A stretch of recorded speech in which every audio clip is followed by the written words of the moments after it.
Yes. It's 268 of GI Joburg. 1989 is the best year for GI Joe. What kind of premise is that? Ladies and gentlemen, my name is Steve. We're back for another enthusiastic chat about GI Joe, the ultimate toy line in the world. Get pumped, get ready. Steve is so fresh. Because why? Because we're broadcasting at 5 p.m. local time for me, which is incredible. I think for the last 2 years, I've either been at 6 a.m. or midnight. So this is incredible. I have a very special guest to introduce to you. Some he's known to, some he's a mystery man. His name, ladies and gentlemen, is Robert. Hey, hello, GI Joburg. Thank you for having me on today. I appreciate this opportunity to chat about 1989, the best year of GI Joe. How are you doing? It sounds like you're very Dude, fresh and peppy and preppy. I'm pumped. I'm so pumped. Hold me back. So, Rob, I'm featuring as a guest this week because, as has been the case of late and back in the history of G.I. Joburg, sometimes you've had to make do with just Paul and Steve. Rob, the third member of this outfit, has been an enigma. He sometimes is there, he sometimes is not. He's sometimes plagued with power cuts, which has been playing havoc and has made this time slot the optimal one for us because it kind of is right in between two blackouts. So we have Rob to thank for this. Exactly. So I'm delighted. Wonderful time. Paul is at the South African Comic Convention, the big national blowout for the year. So even if he was able to make it to this session, I don't think there would be anything comprehensible coming out of his mouth. So we're going to spare him and ourselves the torture.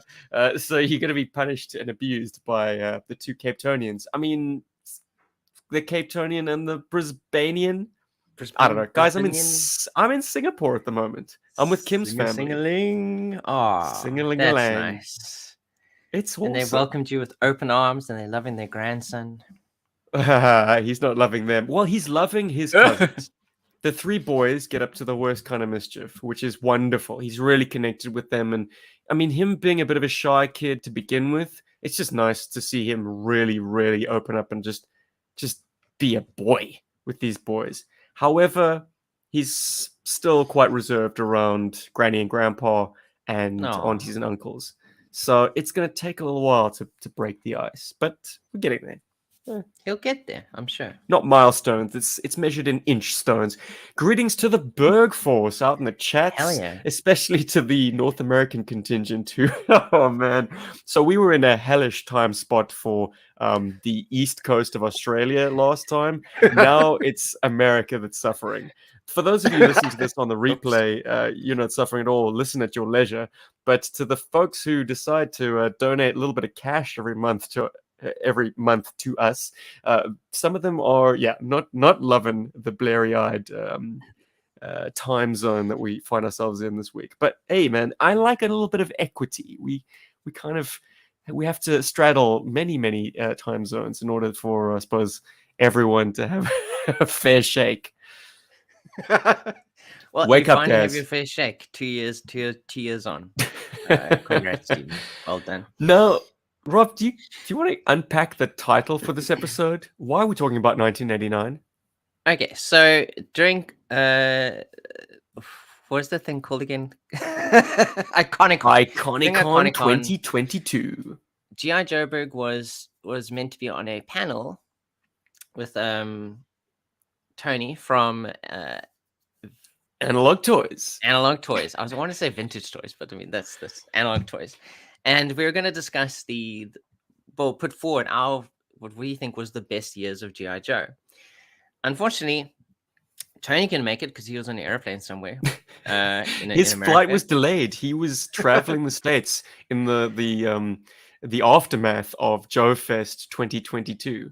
So I think he was halfway between Salvador's place of 2 Cents Toys and the Valiverse HQ. Or he might have been heading to and from RetroBlasting HQ. I don't know. The man was all over the map, but his flight was delayed. And so Tony, the host of the live stream, couldn't make it. He wasn't even there. He couldn't make it. I couldn't make it because of load shedding. So We completely Surprisingly, missed out on me winning. Oh, Paul made Paul it, yeah. swooped in last minute. He thought he wasn't going to be there, but he was there in the end. It turned out to be a four-way battle between Reclaimers Vintage Toys, a fellow called Matt Swafford. They've got an Instagram page. Great deals. Check them out if you want to. Yeah, actually, he's got a Patreon that allows early access to his listings. And that, if you are in the dealers game, is a worthy Patreon to support because the man gets deals. So he took up Tony's year of 1985. Mike from RetroBlasting took up 1984 as his favorite year of GI Joe. I was pushing 1983 just because whatever, man. The Sky Striker, the HQ, need I say the more? original. The awesome. And Paul, he was the left field choice, the latecomer, the 1988 crowd. So we needed you, Rob. We needed you to balance things out. You needed the guy who had the actual best year of GI Joe. You needed to know why all your other years sucked. I mean, I know Tony's year won in the end because audience loyalty. It was his and channel. I think that's fantastic. It's his channel. Everyone agrees that 1985 was pretty good. But no, in 1989. Not at all. Not at all. 1989 has absolutely fantastic iconic Cobra sculpts, as well as a lot of new, really cool, fun Joe sculpts. So probably the standouts for 1989, I think, which we've gone on to be iconic across the entire line, would be the Night Viper, the Alley Viper, version 2 Rock and Roll, which I think is his more personality based one, because I mean his original was obviously 1983, and this is the first one where he's kind of like in his own outfit. Arguably one of the best versions of Snake Eyes, version 3, and we got a fantastic version of Stalker in 1983 as well. And probably 89. 1989. Excuse me? 1983, did I hear you correctly? As Steven's featuring in these pictures, one of the cool things about 1989 is that there were lots of intricate accessories, lots of complex accessories. Probably one of the standout would be Stalker's boat, a really cool accessory to have. I mean, a figure that comes with his own little boat. I think that is absolutely fantastic. The Annihilators had amazing backpacks. They were kind of like mini fangs, which I suppose, I mean, there's an outshine the Fantastic Fang too, but they definitely added something. So we had kind of like an air force of figures in the Annihilators, as well as Target as well came out this year. And this year not only features Cobras, Joes, but also expansion of the Iron Grenadiers. And something else you'll notice through these beautiful shots that Steven's sharing with us here from dear listener, sorry for anyone listener. who's not familiar Yes, or if you're not following along with the podcast, we are flicking through the pages of the 1991 Benelux catalog, which roughly corresponds with the 1989 series American releases. So yes, Targets, the Crusader shuttle, the Arctic Blast. That's stuff. Another thing. 1989 allowed you all playstyles. There's land, there's sea, there's air, and beyond.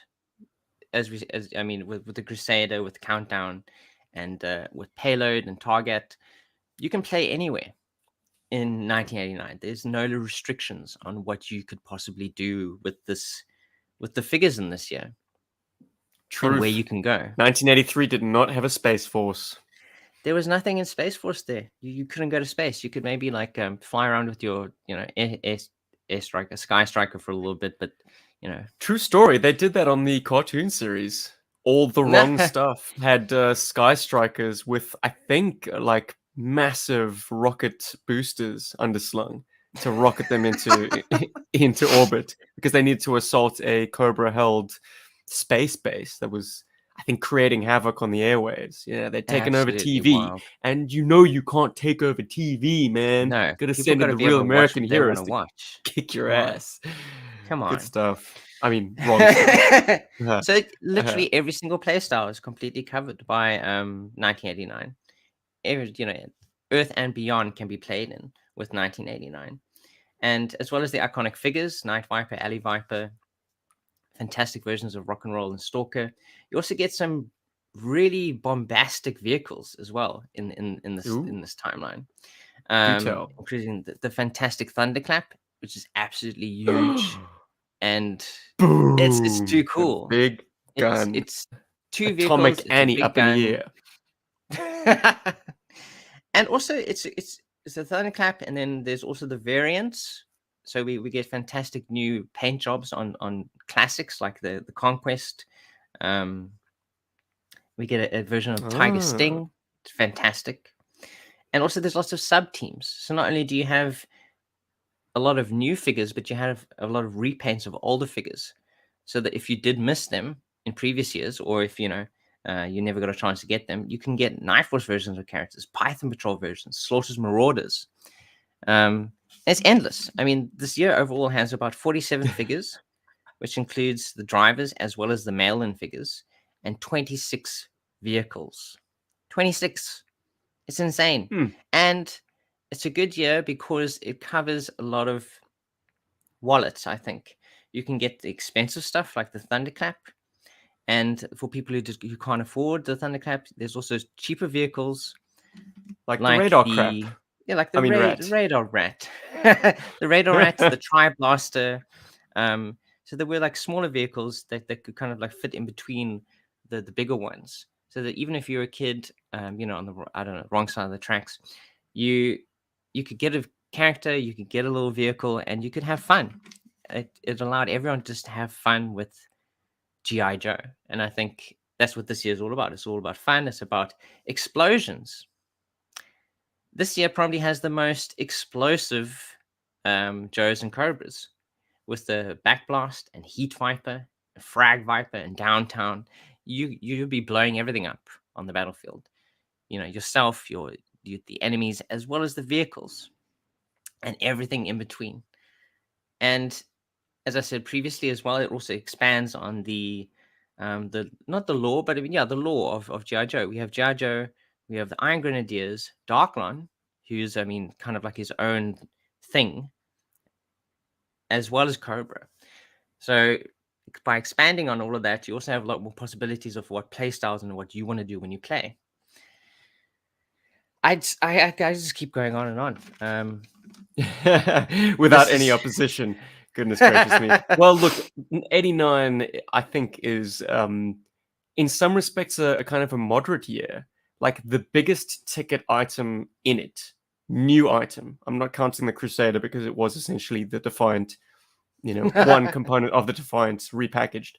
Um, the biggest item of the new slate was the Thunderclap, which is big but modest by comparison to like the MCC, the Defiant, the Terradrome, the Flag, Lordy. So there's some moderation to, I suppose, what Hasbro was prepared to put out there. But at the same time, I think this was also a year of fresh figure designs. This was the Mark Pennington era of figure designs, and they are just wonderfully sculpted, fun toys with intricate functions. Like you spoke about the Alley Viper. It was nothing short of a spiritual awakening. I remember the day that flip up visor was demonstrated to me. I was in the roll call line at my preschool, and a friend, well, not even a friend, just an acquaintance. You know how everyone at preschool is your random friend, but kid. they're not really your friends. Random kid produces this beautiful orange figure from his pocket, and there's something loose on it, and I just flick it up with my finger, and I'm like, what the hell? I didn't know action figures could do that. Nothing I'd seen or felt or experienced before that moment could. So yeah, the Alley Viper to this day is just stellar. I do wish, and this will always be my lament, that modern interpretations of Alley Viper would go the route of replicating the file card. I mean, the card art. The Mm, visor being a complete face shield has never made great sense to me because it's clear from the artwork it wasn't intended to do that. I think the engineering didn't exist to get it to drop far enough down for the Alley yeah. Viper's eyes to then be exposed. So, it just makes like a knight's armor, like a thin, slit where the eyes can go through. Yeah, I've that's kind of never like what liked the I always fact that thought it he's. was. Well, I've never. Well, are you in the same camp as me that you've never liked No, I the think so. idea that I he's mean, got this kind of digital readout? it's Because, weird. yeah, It's it cooler that might. he's able to see. You want to. He's technological, but he's also very grounded. I like the fact that Night Vipers can do both. Like their advisor is clearly designed to function in night mode and then to be flipped up. So he it's very evident how he sees in both modes. But with Hmm. the Alley Viper, when it's down, what is the Cobra symbol on the front? A camera? Has he got some kind of body cam? What lens is he using? Like, it makes no sense to me, man. He's Anyway, got very good hearing, listeners, which is if you want to probably not very champion helpful. him having like some kind of holographic 3D VR simulation going on inside his helmet, feel free to drop down in the comments and make that explanation. Because personally, I think the low tech solution is the best solution, particularly for a Viper class who is total brute force. That's the Alley Viper's thing. Their final examination is like to jump out of a window with a full combat load and then take a burst of machine gun fire across the body armor. That's it. Like, if they survive that, they've made it. These guys are not about dainty technology. Yeah, Anyway, no, it's your I episode, totally agree Rob. with you. My rant is done for now. But I mean, yeah, I mean, but like, yeah, it's easier if there was opposition to kind of go against. But I think, yeah, this year covers everything. I mean, in the air, you have the Cobra Condor, which is a fantastic vehicle with the Aero Viper. The opposition from And GI also, Joe, at some lower price points, you've got some yeah. beautiful little stocking fillers, if you will. Some budget GI Joe vehicles like the Mud Fighter and the Fang 2. Oh man, Yeah, what a great it's pairing! all over the place. But I mean, also then Judd, I mean, Cobra's like answer at least their ground vehicles, they're his too. And I think a lot of people do kind of like poo-poo it, but it's cool because it has a huge section where you can put dudes in there. Oh, I will It always say doubles the that the Hiss guns. 2 is my It's Hiss. it's a Like when I fantastic saw how vehicle. piddly the Hiss tank was compared to the Hiss 2, I was like, forget about it, man. I'm gonna stand proud as a latter day GI Joe fan. Like the Hell Hiss yeah, 2 dude. might be 1990s. elegant, but I mean, sorry, the Yeah. original Hiss might be Beautiful, but elegant. it's not functional, you know? Like the But when Hiss I 2 see is the like Hiss, it's fully improved. I see the septic tank. I don't know if you're the same as me, Rob, because we experienced the septic tank first, and it's like, Yeah, we no, did. this is the septic tank dressed up in black. You. That's cheap. What have they done to it? It's not as bright as it used to be. Sacrilege. You ruined Shame. it. Oh dear. But yeah, like so many intricate accessories, like the Heat Viper, Downtown, like they just got really creative with accessories and vehicles. Probably one of the more interesting vehicles was I think it's called the Raider. Mm. Which was okay. You can ignore this if you want, if you don't like it, but it's still a cool feature because this year features a lot of robot-based things where there's kind of like smaller pieces that kind of go off on their own, and piloted by Hot Seat, who's a very cool-looking driver. It makes a very interesting opposition to what Cobra is bringing to the field. There's just so much great like toy design going into these. It really, really doubled down on the fun factor. Realism has taken a walk off the map in 1989. We want a vehicle that splits apart, has swiveling cannons absolutely everywhere, inordinate amounts of glass so you can see your action figures. They don't kind of go into a cavity and disappear. They are absolutely pumping the fun button hard. They're mashing it Yeah, with their fully. fists, And feet, and face. but it's also before they started like incorporating play features to the vehicles, to the True. toys. So they are bombastic, they're cool, they're over the top, but they don't have little spring things. They don't have gloopy gloop that you got to like to pour all over the characters to make them fun to play with. And talk about intricate accessories. Like the switch in thinking in 1989 was like, let's see how many small parts and pieces we can cram into a bubble. Like, I don't think Hell yeah. anyone, correct me if I'm wrong, but 89 didn't have a single guy who just came with a gun or a gun and a No, backpack. I don't think so. It was No, like they all came with even their guys own who special accessories. even guys who could have been that, like Norgahide could have literally been a rifle and a hat. No. Comes with a quiver and a bow and a knife that goes in a sheath and a machete that clips to his forearm and a frickin' ball for him to either hunt or befriend. You decide.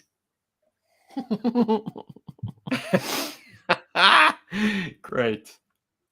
It's an over the top year. It's fantastic. And in closing, I think for at least 1989, I would say I mean, I haven't even mentioned the best reason 1989 is the best.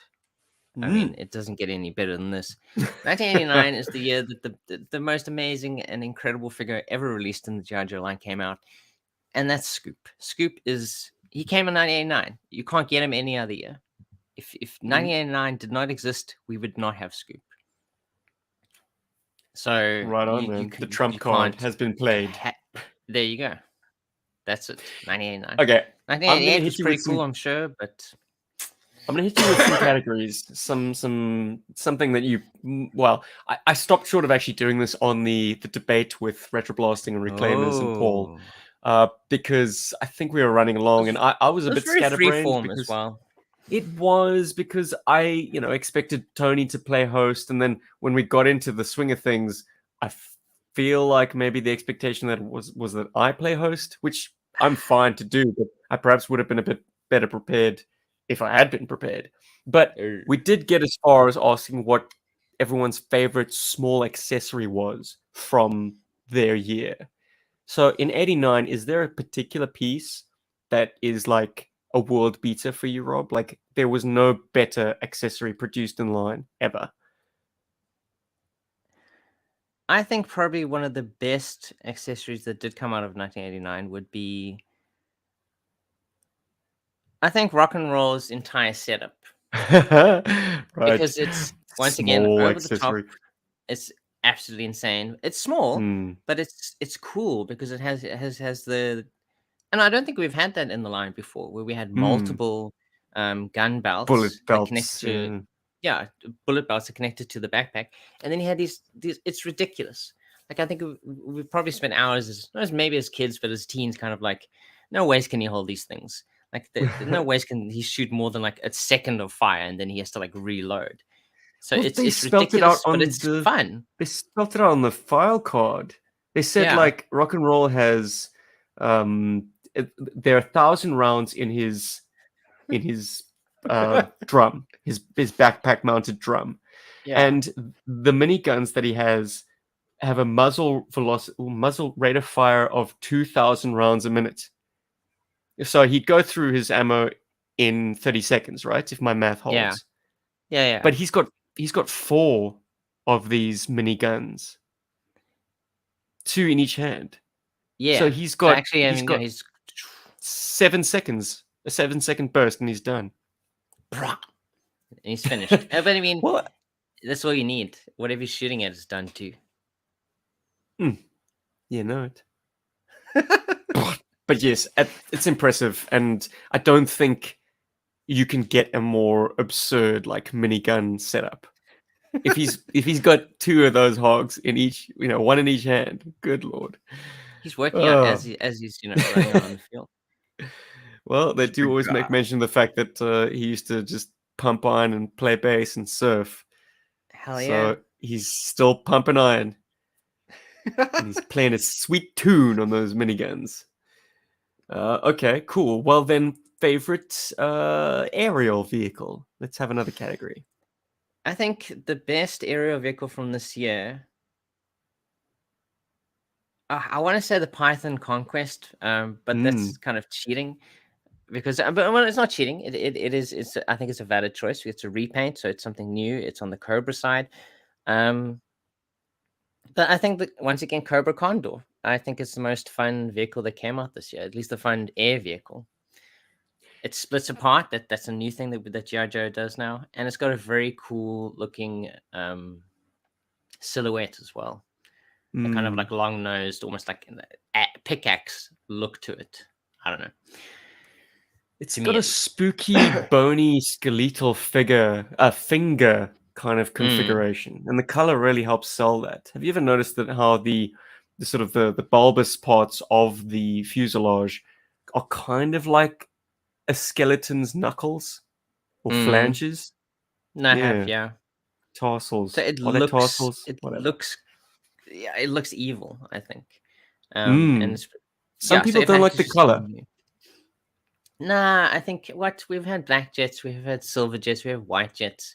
I mean, It's if a nice Joe can have a callback white jet, to the flight pod, the trouble bubble. Oh, sorry, I've said the same thing twice. The claw. So Cobra had this kind of bone color in their palette. Like Joe yeah, doesn't it's do pure something white fantastic. unless it's in the snowy environment. So to have this very spectral looking jet bomber, yeah, man. And did you know that the sticker on the fuselage has like kill markings? It's taken out, I think, like 5 Phantom X-19s. I mean, you know it's badass when, and it's a bomber. Jeepers. But yes, GI Joburg has reviewed the Python Conquest and the Condor, so check those out. Check those out and decide for yourself. But yeah, I think yeah, as Gaz says in the comments, Python Conquest is a thing of beauty. It's absolutely Hmm. gorgeous. I mean, just the way that, however, they came up with this Pythonization process, not in universe but outside of universe, to kind of make the vehicles look so mottled and snake-like. It's really gorgeous. I've never liked to recolor as much as I like the Python Conquest because, like, if you are not so hard and fast to the release schedule of GI Joe, and you kind of step back and look at these things and the shape and the silhouette that they have, the Conquest is very shark-like, very sharp, very aggressive. Like its silhouette is that of a baddie vehicle. I've said it before. Like GI Joe, like kind of strays towards more conventional, like the Mm. Tomcat, like the Huey Cobra attack helicopter. So Cobra, the organization, has the kind of the more freaky deaky vehicle pool and silhouettes. And on balance, I'd say the Conquest is more Cobra than Joe, just in its blacked out silhouette. So and add to that the lattice of the conquests or the Pythonization paint job, and it's spectacular, man. Snakeskin jet, brilliant. That's why I think it's of all the repaints, it's the most enduring. It's had comic book appearances and it's had life as like a Cobra basic air superiority fighter long since its release. But Yeah, we've once banged again, on it's about an that jet iconic. before. Yeah, it's an iconic thing that far outlived 1989 itself. Uh, that I want to version of the highlight console. again Mark van Leeuwen's comment about for the European releases, it was also the year that coincided with the Spirit that had the sort of the gray uniform with those sort of swipes of red angular color. Oh, Stunning. We had that on the catalogs that we were taunted with down south. oh Um, gosh, we never got it yeah, though. I remember seeing it quite vividly and thinking, who the hell is that? I mean, it's such a far departure from his original getup, and yet it's the same sculpt. So it gives Stalker, it gives Spirit whole new like mission profile. He still came with freedom, but like it all seemed very much more like an urban setting. Very cool. Too bad about the eyebrows though. he had none, in case you're not familiar with that figure. Um, Shit. okay, your favorite C vehicle of the 1989 lineup, my boy. So in the sea, I think probably. Hmm. We got him I want stumped, to say ladies and gentlemen. no. I want to say the hovercraft because it's an absolutely Okay. fantastic little square. Beautiful, beautiful vehicle. Oh man, how much smoke are you gonna blow up everyone's ass? Okay, carry on. I gotta say it's all Keep good. waxing lyrical Um, about that fucking box of tuna. It's it's like a sardine can, right? yeah, it essentially is. I don't know how that thing floats. Actually, it's really weird. I suppose because it is a Poorly. hovercraft, it can be any shape in the end because it literally just has to float above the water.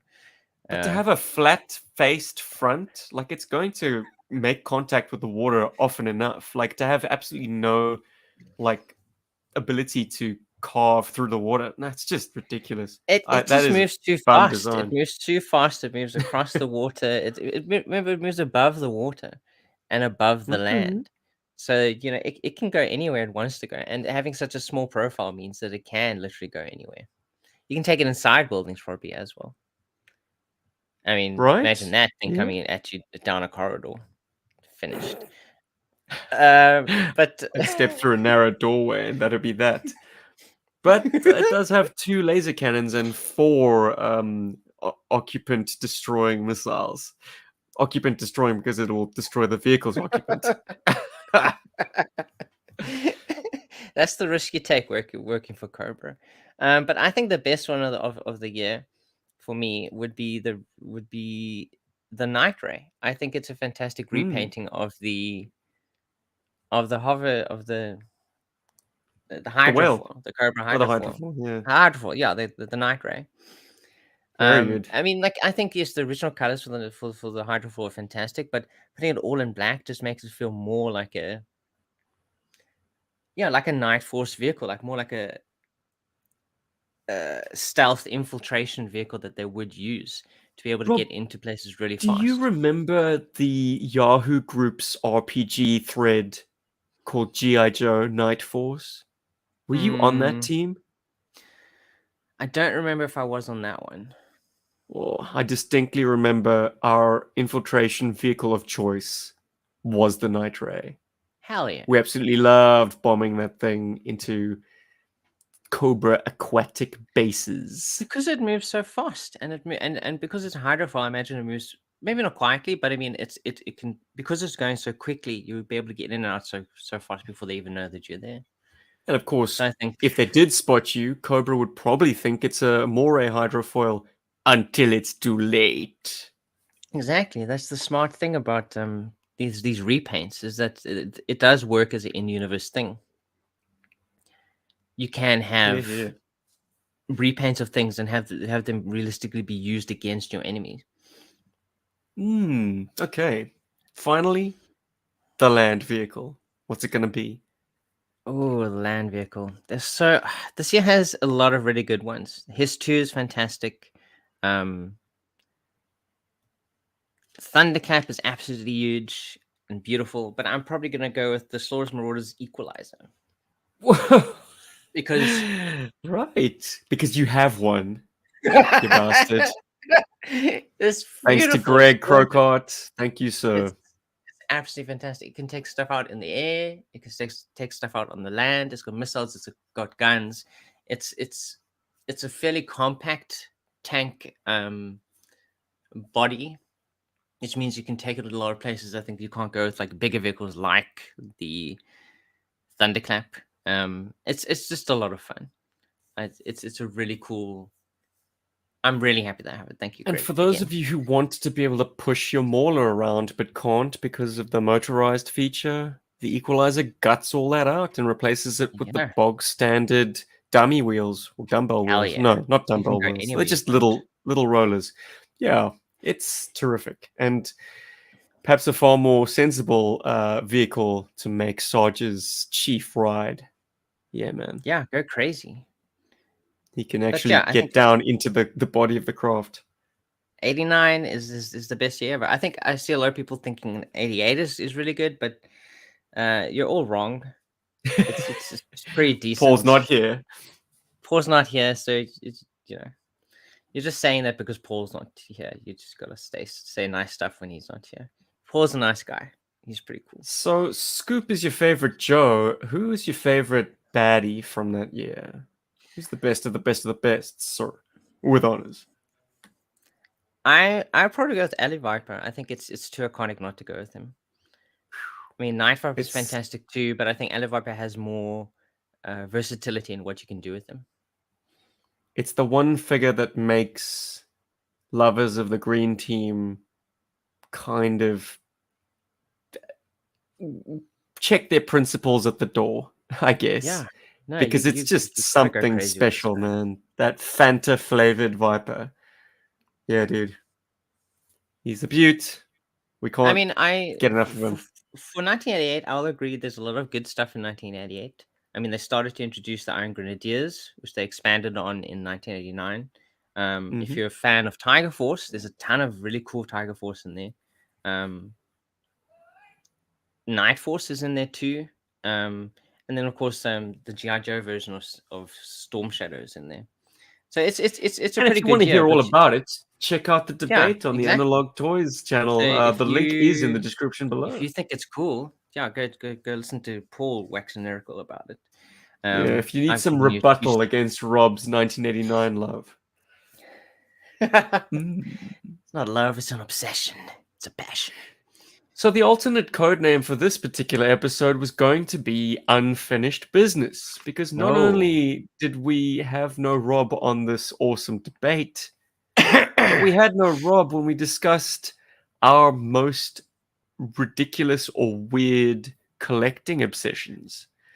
Obsessions that we either stopped short of diving into or actually took the plunge and have started. Rob, what was the Well, one that you didn't elect to go down?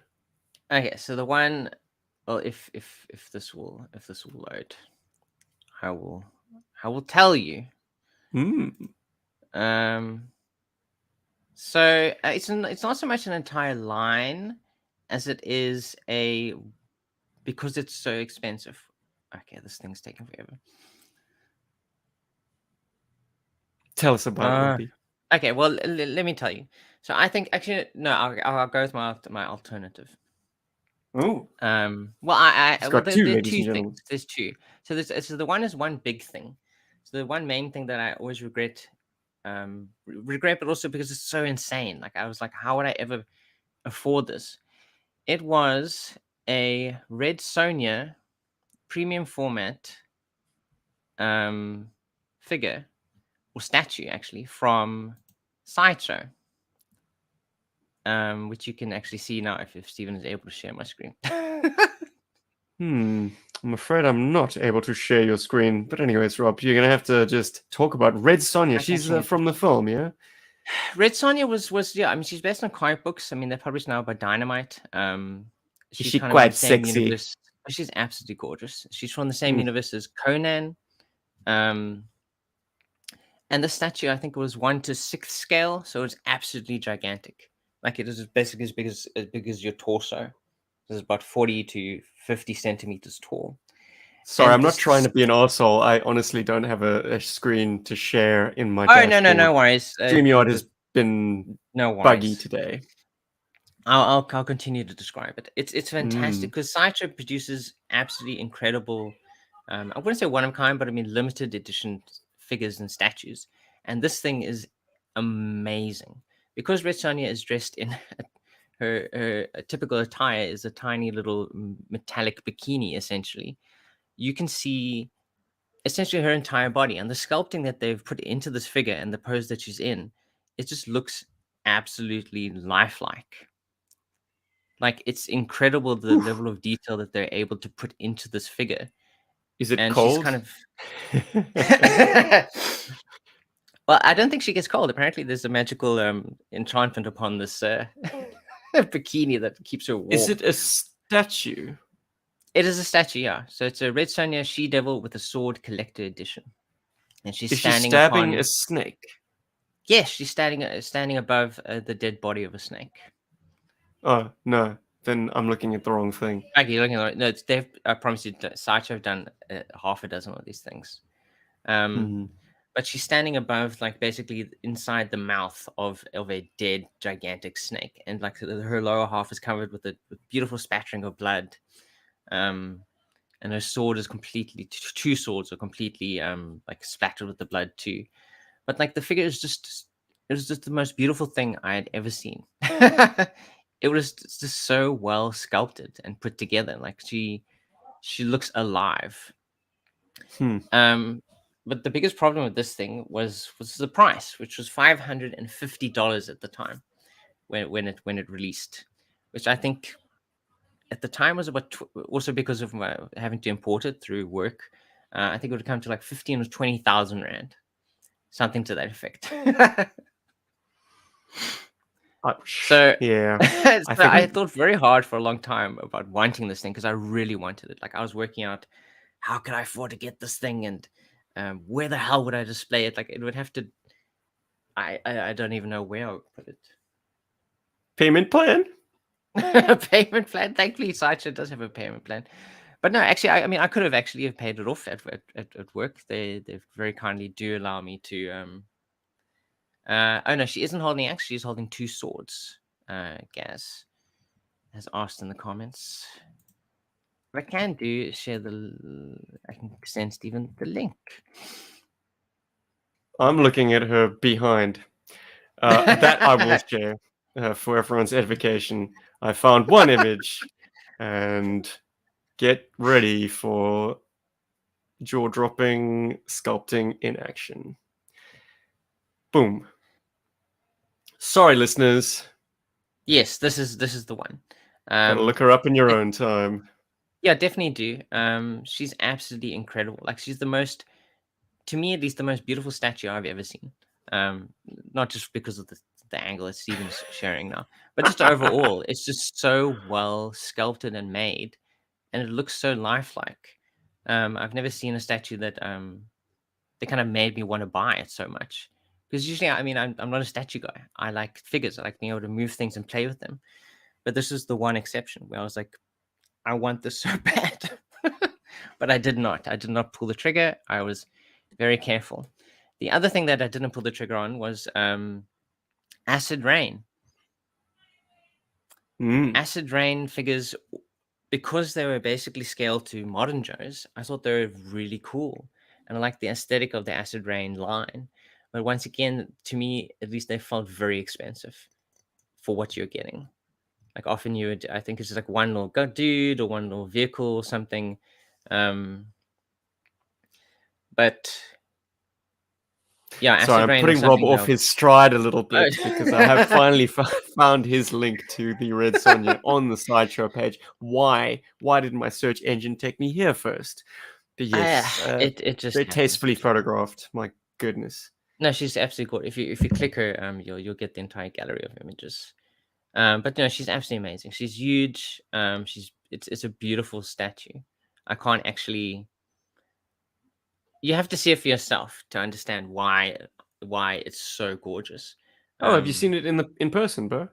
I haven't seen it in person, no. But like it's just like, but I mean, see pictures of it. If you can just see pictures of it. If I had seen it in person, I think I would have had to have bought it. I would have to have taken out a loan or something. Refinance. Wow. Okay. So where did that leave us? We're gonna put Sonja into our rear view and leave her behind us. You can't so do that us any harm back there. So Acid Rain was the other thing. That entire line, I would have liked to have delved into that because it looks fantastic and they look new, they look fun. I mean, Acid Rain, I mean, if you've seen them, they're amazing. But like to me, they were just too expensive. Like if I wouldn't want to get just one. I would have wanted to get like a few to be able to like have that, have them work together essentially. They are in that aesthetic that I think I was more enamored with in my early 20s. The weathering, the realism, the lived-in world, making toys look as photorealistic as they can at that scale. Yeah. I know that's the wheelhouse that our buddy Jim Godfrey, the most fabulous customizer I know, he plays in that world all the time. I mean, that he's a miniatures guy, so he's got those kind of paint effects at his fingertips, and he really gets so much life into these small playthings. I mean, they're relatively tiny to be getting like skin tone shading to, but he does it, and he does it with aplomb. I have kind of flip-flopped into the more toyetic camp, and I've been there ever since, because having a hyper-detailed, realistic Acid Rain toy would not mesh with my dumpy, weird-looking men from the 80s, And for those of you who can mix these worlds, power to you. I kind of make it a limit on my spending. I'm like, nope, the aesthetics don't mesh, so I'm not going to dabble in that very expensive hobby. But good Yeah, shout, they're Rob. just They so do gorgeous. deserve a mention. I think the last Acid Rain toy I saw reviewed was actually on Action Robot Punch's YouTube channel. Mm. Wonderful, like I think it was a six-wheeler, and the wheels could kind of raise, so I Oh, that's suppose it could cool. clear really high terrain and then lower to be more compact. It had a troop ramp that dropped down in the front, and I think Uh, at the back as well. And the driver's section, like the troops would actually run past the driver, which I thought was a fascinating choice. And it You came got with like this, an guys. add-on Go. pack because the basic vehicle, in order to, I suppose, be more cost-effective, is just a flatbed. But you can armor it up by purchasing additional kind of sidewalls and a roof. So it could be fully customizable. What's the word? Modular. Yeah. But like Modular. That sounds if you want to save amazing. yourself some money, you could buy just the basic flatbed version, and it would serve as a troop transport just as much. But like if you need the armored up appearance, you gotta hit a little bit higher. You know, you gotta let the wallet take a little bit more of a wallop. But I suppose it's not that bad for a toy as detailed and as functional as that. Good stuff. Okay, so these were ones that were near misses. Yes, Now that's you something owe me. crazy shit I didn't buy. Now you owe me one that you actually did. So I think most people, Steven's probably expecting this too. At least he thinks it's me. I'm gonna say the pop vinyls, where I went a bit crazy with pop vinyls, but I still think they're fantastic. I don't need to collect all of them, but I have the ones I want, which is the Twin Peaks ones. It's amazing little lineup together. They work well, and they're cheap, which means that I mean, yes, it's a crazy thing to kind of get into for a little while, but at least it's not like destroying your wallet, and it's not going to take up tons of space afterwards. And you're like, oh god, why? Well, it's destroyed at least one of my favorite Singapore toy shops. Oh They no! now exclusively only sell pops. Wall to Ah, wall, floor to ceiling, every no. single shelf, pops.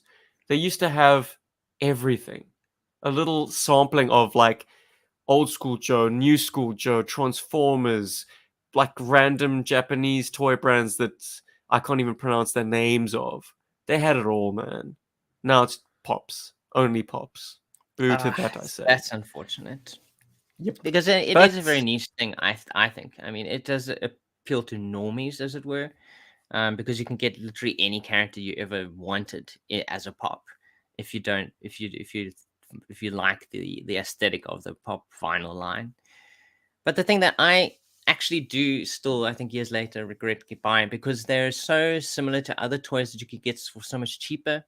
But I think we were both um sucked in because of the fantastic packaging and just being able to buy something physically in a shop. Actually, the Macros Jets in their oh yes. fantastic, beautiful, huge bookcase, book It was the packaging. Harmony Gold collection. They Yes. came in these giant blue hardbound esque. They looked Oh, like that's books, absolutely but you'd gorgeous. open them Yeah. up and there were no pages. There was a big honking jet, a Veritech Just fighter, if you will. right in the middle there.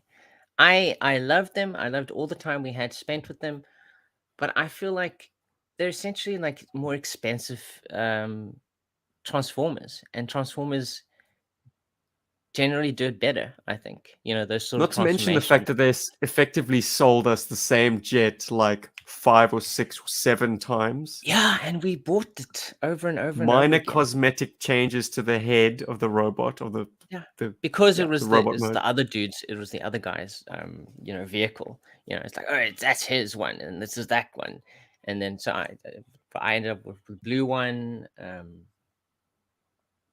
What I was think the the other only color? one we didn't get was Maria, the Zentradi, the red jet. Yes, that We was had the only one everyone we didn't else, and like the super packs. Like, oh, I guess it was have.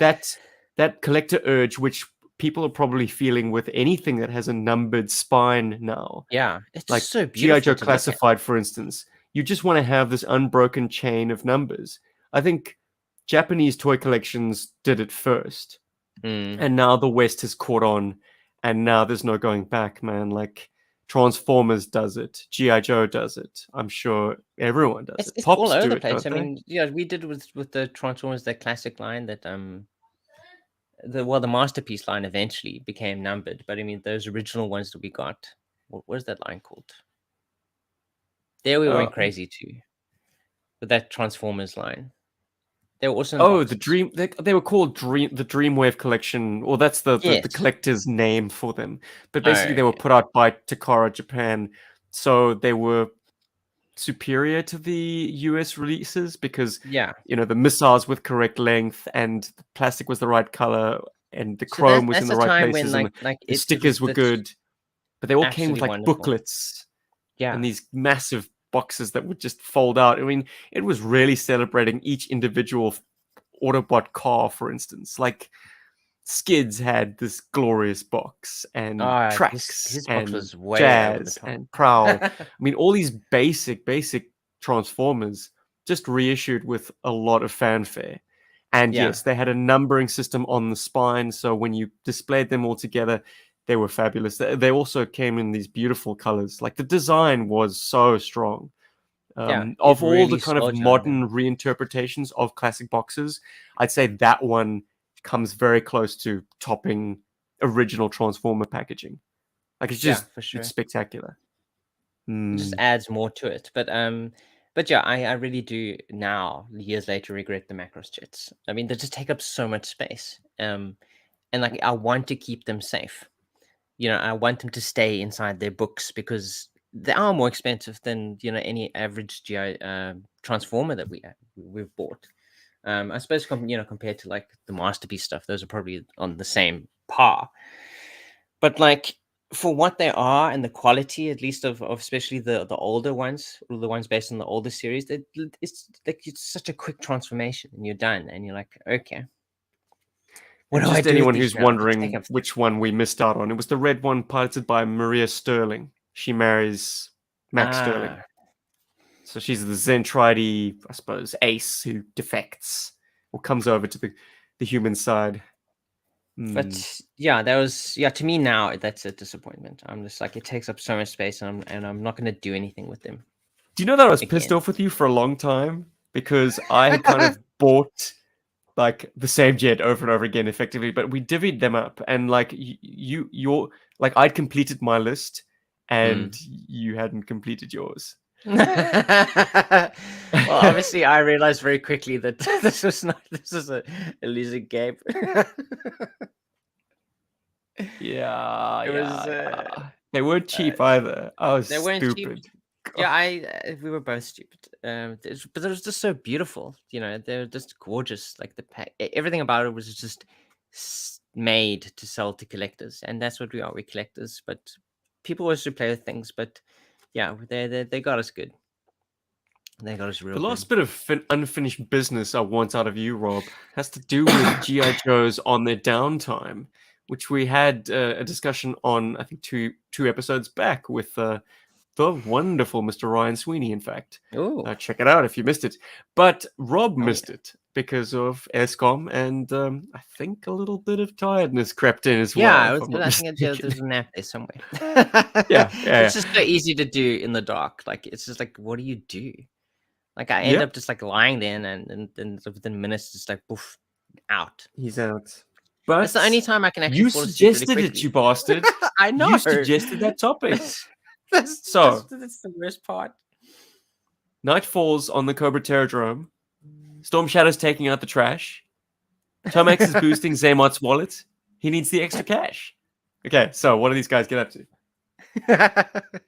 Okay, so I'll give you two of them that I came up with.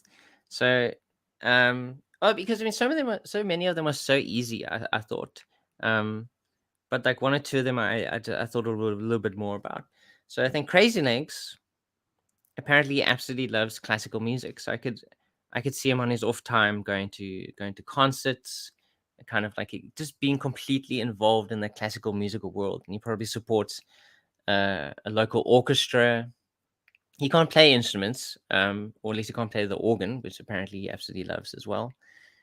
But I can see him kind of being completely involved in the classical musical world, where he has like a huge, maybe vinyl collection, he kind of like sits around at home late at night listening to beautiful music really loud, and he has his favorite versions of certain things, like, oh, this guy doesn't play this very well, while the other guy, like his piano work is Armchair so good. But critic.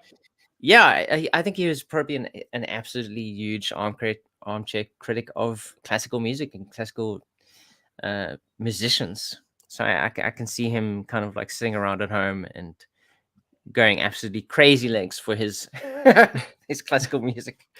Is the file card like an ironic joke? Is that Mr. Harmer's sense of humor? Because I think it kind of falls a bit flat.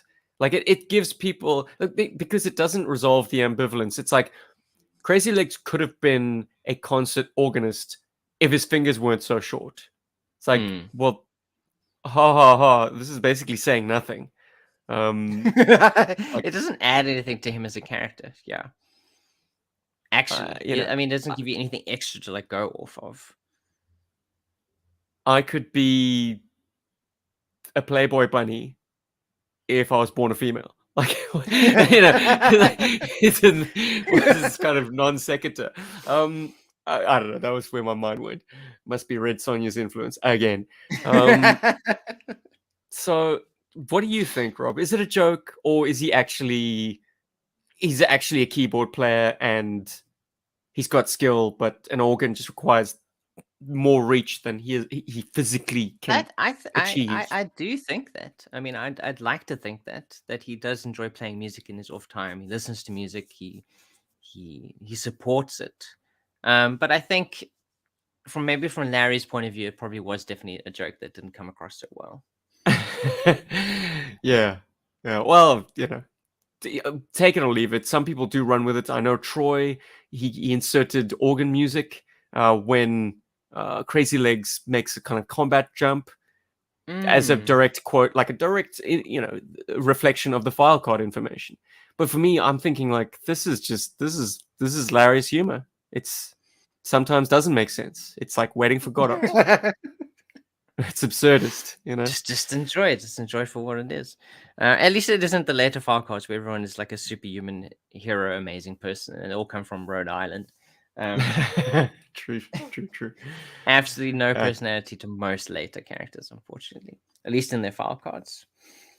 So another one I thought of was Wetsuit. So Wetsuit loves apparently to read military tactics. He's into the classics as well as standard texts. So he's like a huge tactics buffin. So I could kind of see him as a in his spare time as a military historian.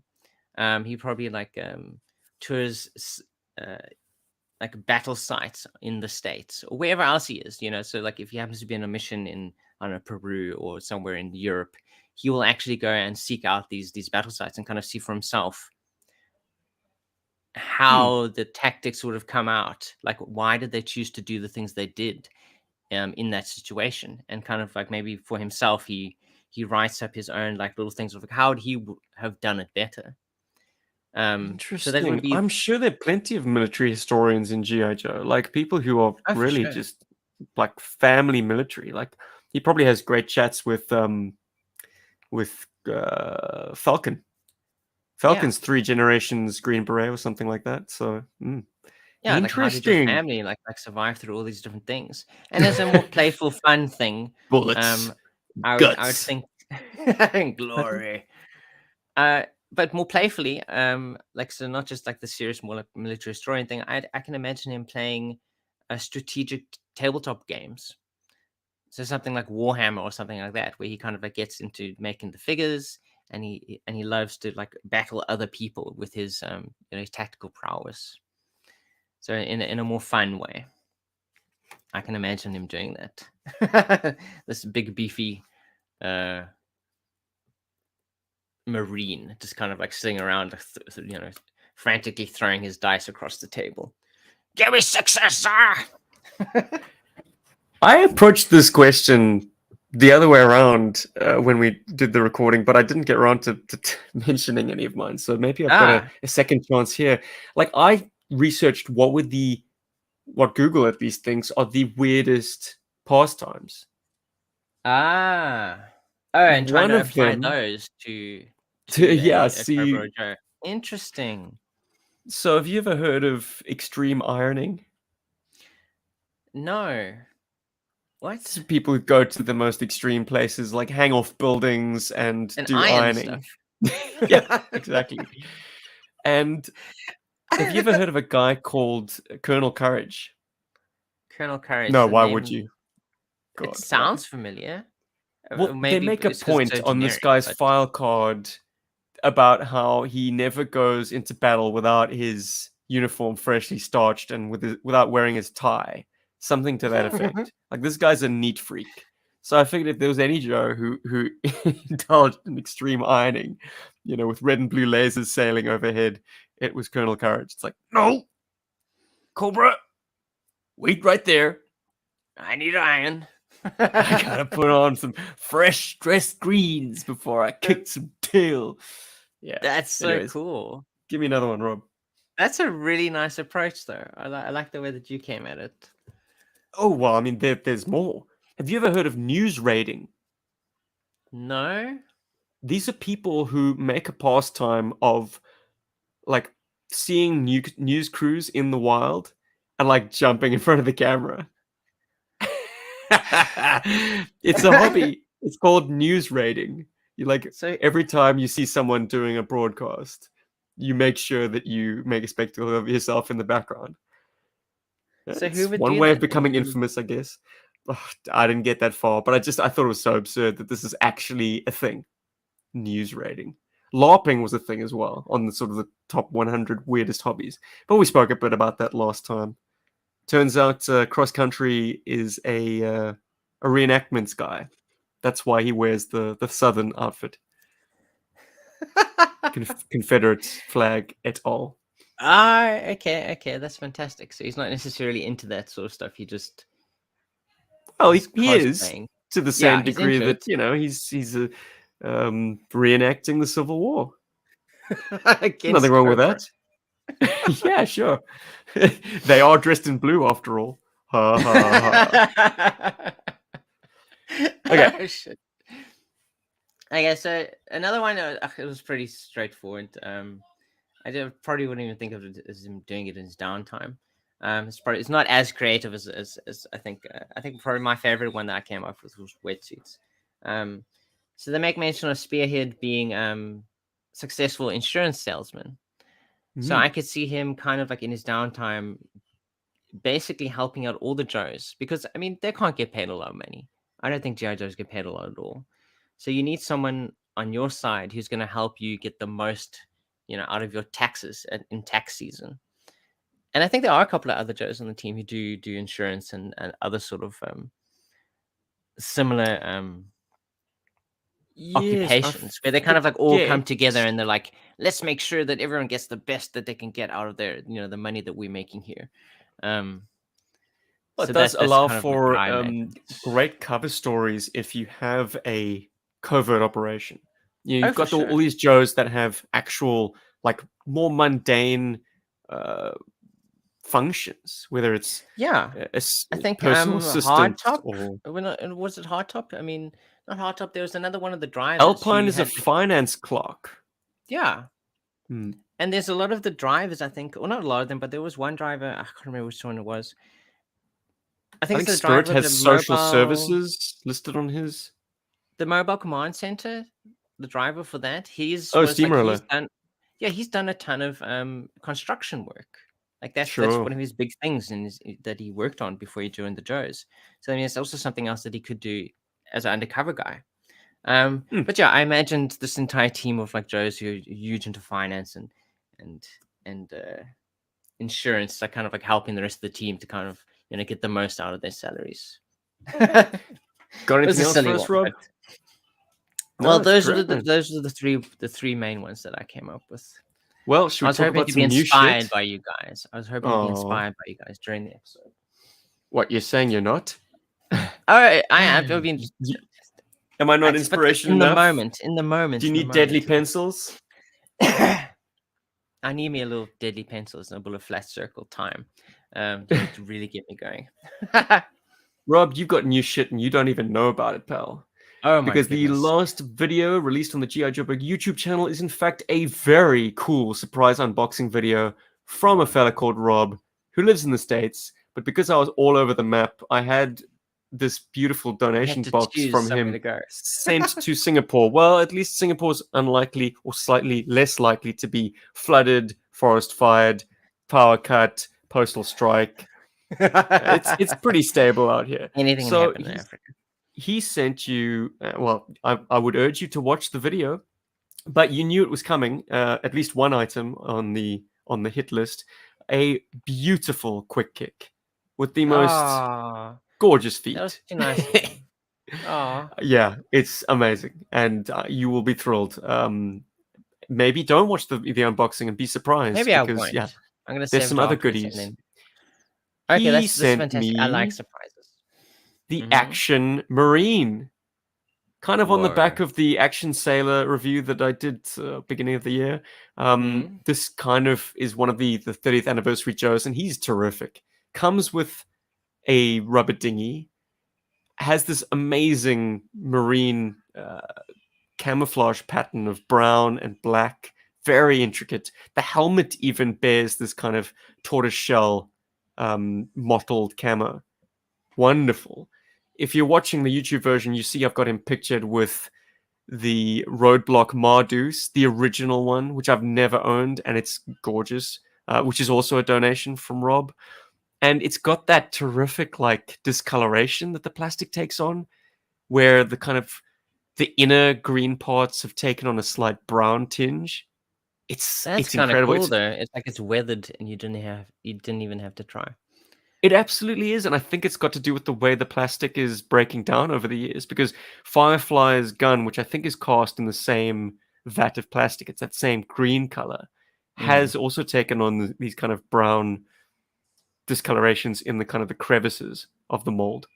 Beautiful, but yeah, man, the figure himself also just like shows us what GI Joe could have been doing in 1994 if they weren't kind of going down the Teenage Mutant Ninja Turtles rabbit hole of neon colors. Like this guy's awesome, and yet he's still very much O-ring.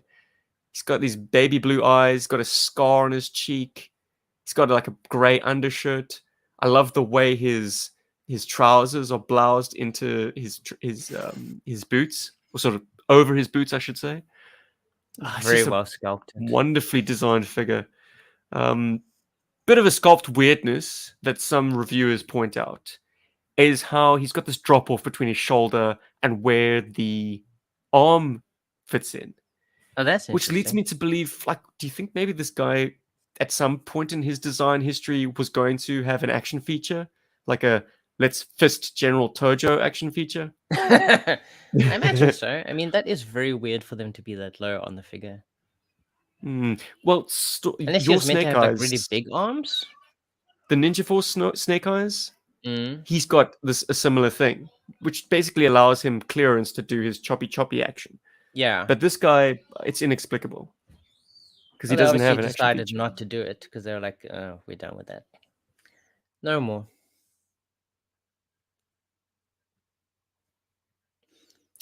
Sorry, Rob, bit of dead air. It's almost time No, to no bath my worries. kid. Hey, he's getting dirty. He's Speaking getting of, dirty. he loved that dinghy. Elliot Oh. was, I mean, the pictures tell the tale. I was taking a picture of the Marine in a puddle of water that Elliot and I were playing in, and he saw what I was doing, runs over, and forget about it. That's the last picture That's I the can end of take that photo shoot. with the dinghy. Yeah, great accessory.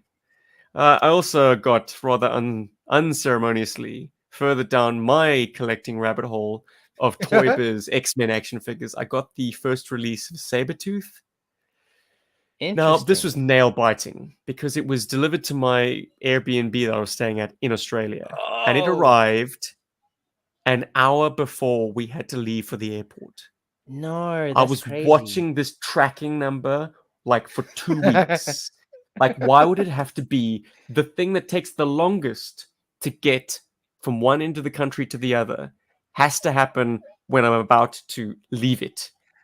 Like, Why do this to me, fate? Anyways, it was emotionally draining, man. No, I Having can this imagine. figure. Like, oh my god, because it's Will like, what it, do you won't it? do? Will it, won't it? When I saw the high vis jacket of the postie coming up the road, I was like, yes, thank you. My prayer's been answered. Unfortunately, the delight turned to dismay when I realized this figure had been previously repaired. I think his fist arm had broken and Uh, had been very discreetly glued, but it means that the articulation at the elbow is useless. So shit. I bought another one. Of course you did. Singapore is toy mecca, man. You can find everything here, and That's a better hilarious. deal, unfortunately, than this one, the one that I currently have, and That comes is complete with insane. the tuning fork accessory. And Which and he came to you much quicker. no, this is not him. I haven't Oh, that's not him yet. I haven't gotten him Okay. just yet, but yes, I've closed in on a deal, a sweet That's sweet deal. fantastic. But that's me for new shit, Rob. Well, Um, Gaz, at least, because of your new thing, he suggests maybe the design was to be a flak jacket originally. So very good. That maybe would that's why explain the they drop kind of had off. to make more space. Yeah. And also, I like Darren's comment relating to insurance. Crazy legs. I wouldn't jump if I were you. Your collision coverage will not pay it up. Badass.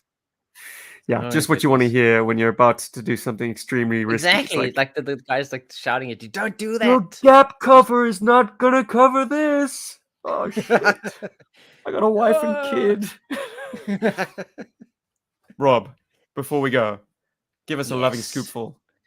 Okay, so our last episode was us interviewing Hans Chow, and he was introducing everyone and their son to a lot of toys that he absolutely loves, and a lot of people were very appreciative of his reviews. Bayushi Gemma says Hans made some old toys more valuable with his reviews. Anything Joe's said that he did in fact immediately buy a Pedro Grizzly tank after listening to that episode. Amazing. Well, Hans is a And very, very enthusiastic and very he absolutely he loves these convincing vehicles, and chap. I definitely. And finally, probably my favorite one from last week's episode was Spoon Killer, who said, "Great episode. I've only gotten back into Joe's in the past year or so after a 35-year hiatus. Painful to see all the stuff I missed out." Well, Spoon Killer, it's all still out there, and you can buy all of it still. If this That channel, if Thunderwing jet is available here in Singapore for 250 Sing dollars. That's whoa, about 200 US. No, it's less. About okay, 150 US. that's not too bad. Yeah, Mm, I don't know. the only thing that stops me is I have a F-22 made by a company called Motormax, and it's Mm. obviously a more budget vehicle, but it has a one-seat cockpit.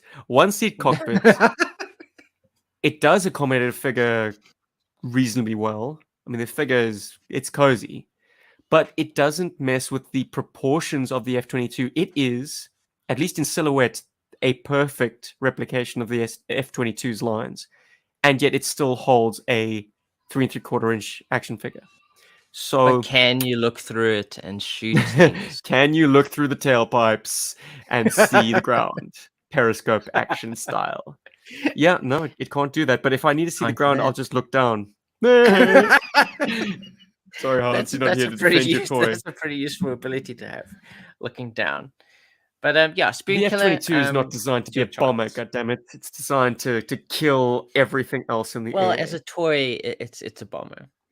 Hmm. But yeah, I think Spoon Killer. If this channel is any evidence, if all the other GI Joe and toy channels are any evidence, you can definitely get. I'm so glad that you're back into GI Joes, and you can go back and get all these things, and you can enjoy them vicariously through us, through all the other channels that produce incredible GI Joe content, and anything else you like. Maybe if you like Star Wars, get some Star Wars stuff. Oh, let The me issue figures, a at least. retraction right now. The more I think about it, of course, the F-22 has air-to-ground stores. Oh my So goodness. it can bomb. I take that back. I'm an idiot. Stephen takes it back, guys. The F-22 The can do GI Joe everything. vehicle is accurate to the real life thing. Yeah.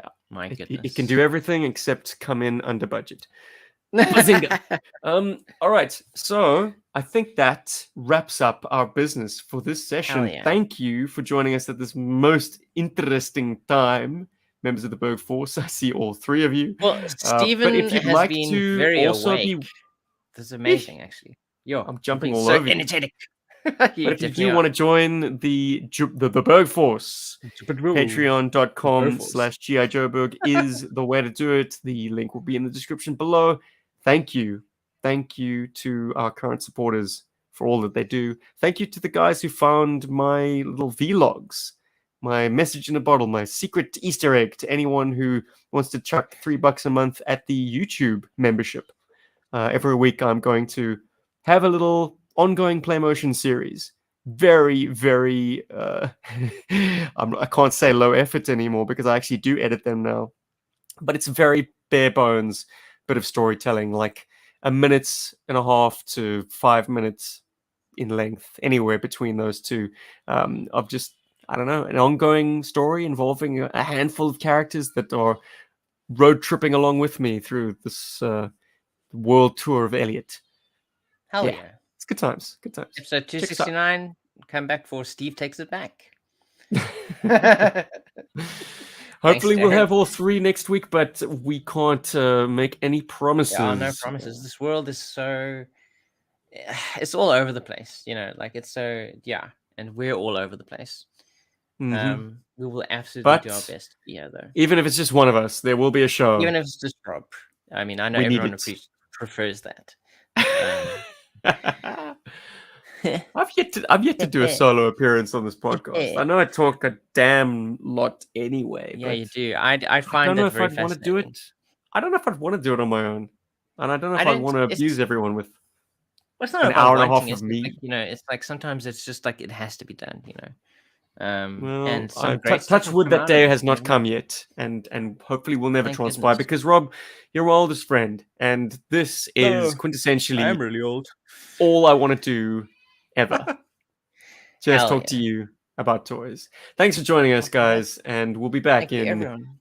269. Oof. Hell yeah. Nice.